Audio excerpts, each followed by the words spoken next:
Officials confirmed one of the three people shot was rapper KingVon from Chicago, who was here last night with friends, where a total of 6 people were.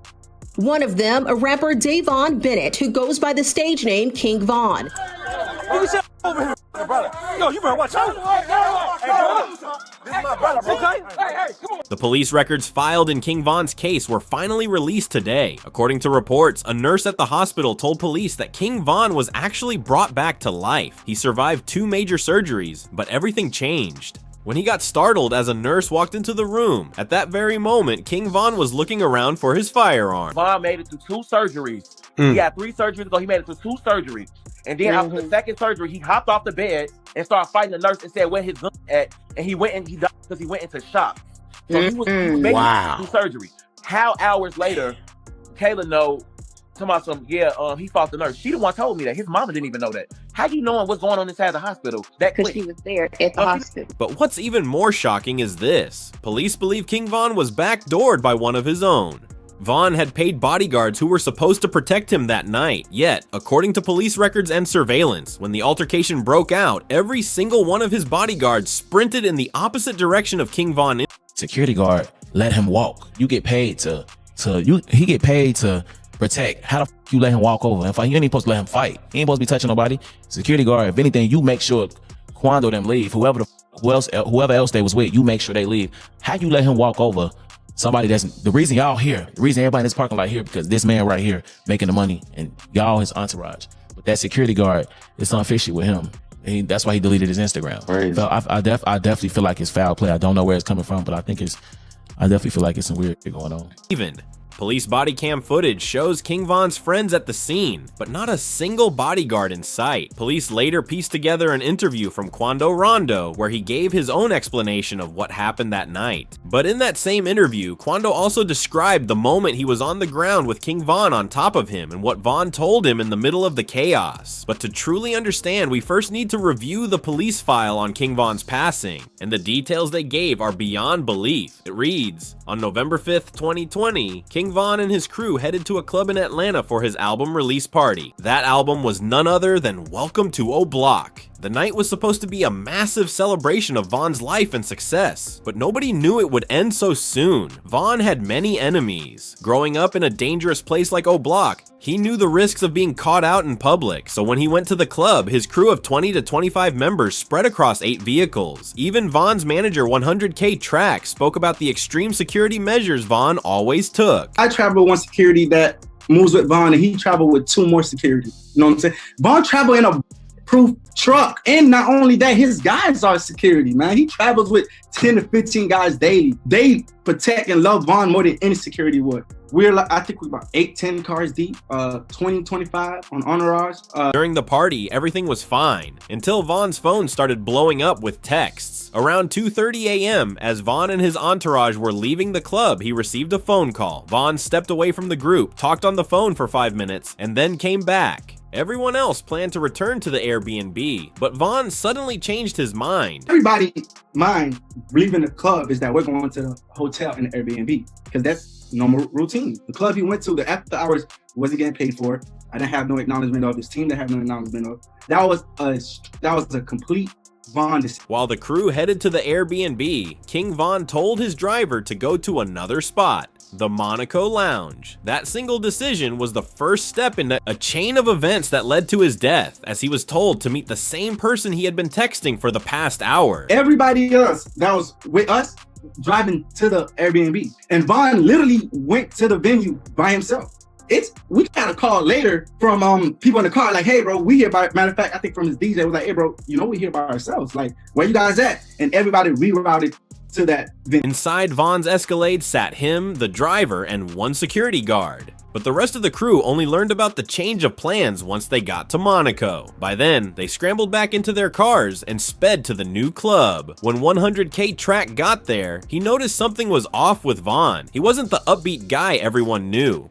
Instead, he sat in the corner of the Escalade with his hood up, texting back and forth. Von's crew, unaware of his mood, just wanted to party. Meanwhile, Von sat in that truck for 30 minutes. For some reason, Von wasn't himself. This man is like, I promise you, the best artist I ever moved in my life. For some reason that night, it was off. Like, he stayed in the car for like 35 minutes. Finally, his manager got in the Escalade to check on him. He convinced Vaughn to go into the lounge, but because of Monaco's rules, Vaughn's crew had to leave their firearms in the cars.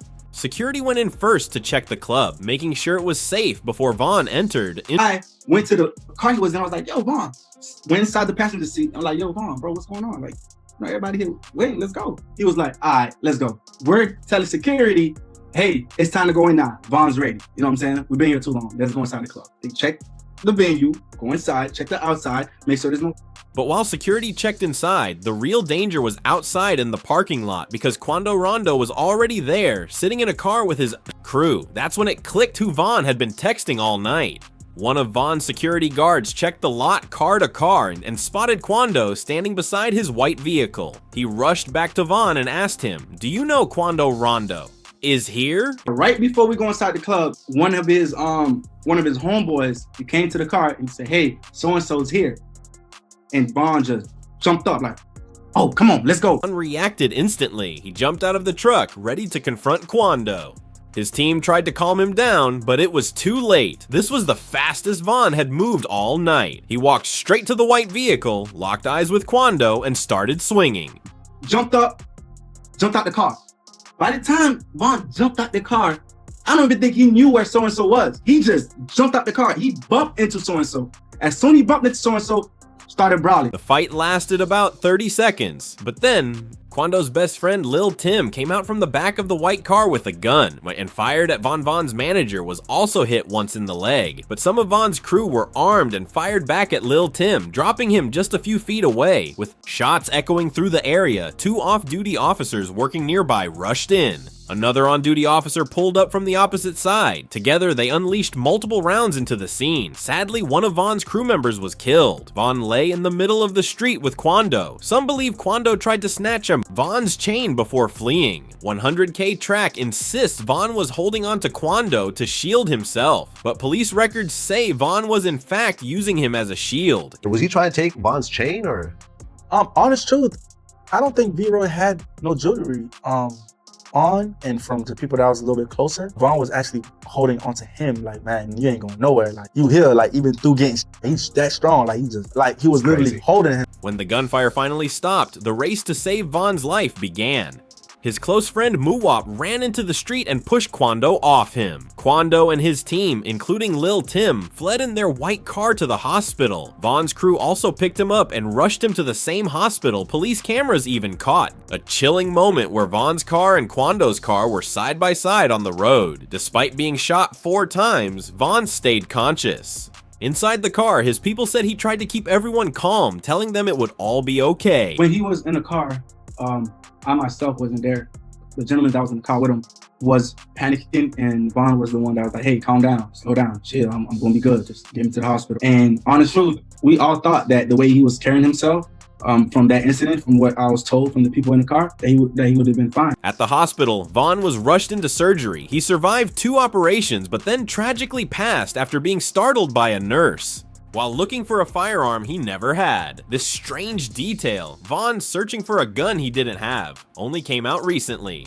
Yet 2 years ago, Boosie had already said in an interview that Vaughn never carried a gun. Like you said, the KingVon situation, like there was absolutely no reason for Vaughn to be rolling around with that dude. Like, there was no, especially since he had security, like, you know, someone should have jumped in. It should never even, I almost feel like, but I almost feel like if you have real security, all of them is supposed to I feel like they would have been more ready in Chicago. Sad, man, sad. I mean, the whole KingVon thing is really kind of hanging over everyone right now. That me up, bro. Cause I like KingVon. This made people believe Vaughn's own team was spreading the story that he had no gun. Soon after, the news of his passing hit every major headline. Made national headlines as officials confirmed one of the 3 people was rapper KingVon from Chicago, who was here last night with friends. 2 groups of individuals got into a physical altercation. That physical altercation escalated into an exchange of Away, people flooded Quando and Lil Tim's Instagrams, demanding answers, knowing they were responsible. Quando eventually did his first interview speaking out. Whoever on my side, they got kids and a mama that 100% love them. And at the end of the day, bro, all this bull that we talking about is stupid. That could have been handled a totally different way. It could have been handled to the point where a song and $3-4 million could have came out or whatever. Like that could have got handled in a legit way, in a music way. Even Lil Tim, the man who pulled the trigger, gave his own account of what happened. No, like, shit, I was just protecting my little brother. When you did finally find out that it was KingVon who did it, how'd you feel? I was like, damn, if Brian did that stupid shit last night, he still would have been alive. That's how I was. But I was like, yeah, I ain't no the type person I am. Like, I'm a humble person. I ain't no disrespect to like his mama saying f***ing like that, because I could easily get on that type of stuff and be clout chasing type. Like, I ain't on that type. I'm a humble person, but it's like, they ain't never popped that shit off. That would have never happened like that. Lil Tim survived his injuries at the hospital, but the very next day he was arrested and charged. He faced multiple bond hearings, each denied. Then in March 2021, he was granted a $100,000 bond paid by Quando Rondo, but by August 2023, his attorney confirmed the charges were dropped before trial. And this is where the story took an even darker turn, because Von's best friend Lil Durk and the O Block members couldn't let it slide. In the months that followed, they struck back at Quando's crew. Now the search is on for 3 people who police say at a Savannah rapper, a member of his entourage. It happened in Los Angeles and cameras captured the after. As a result, one of Quando's closest friends, Lil Pab, was killed. News footage even captured the moment Quando found out, and he felt the same pain Durk had felt. When Von was taken, this man, a passenger in that car, frantic at the sight. Soon after, Lil Durk claimed responsibility in a diss track. He rapped, "They say Durk a singer. He won't do nothing. Believe what you want. I got your folks hit." He even mocked Quando for screaming after learning his best friend had died. On his feature with Wonderful Wayne and Jackie Boy, Durk rapped about seeing Quando's pain on the news. This man. But that retaliation would cost Durk. He was arrested. The evidence file later revealed who snitched on him. It stated newly leaked body cam footage shows him begging to snitch on Durk and O Block members. This changed the case. Durk's lawyers requested more time for their bond proposal, raising questions about what Lil Ted told the feds. Now, Lil Ted is the younger brother of Didi, Durk's right-hand man in the streets. Police arrested Lil Ted at a local store for carrying a firearm in his jeans. Really? Sure, dude had it. What about that? A man had it with an extended clip. That's cool though, right? As he was taken to the station, tears ran down his face. He begged the police, saying, "I swear I'll tell you all about the killings." He was desperate to avoid jail, but it was already too late. Hey,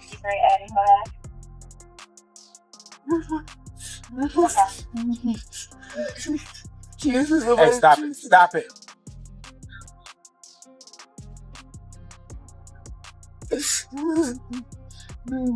tell you about money, I swear to God, I tell you about money, I need to fix my son, I tell you about everything, I swear to God, I tell you, I will tell you, please, I swear, please.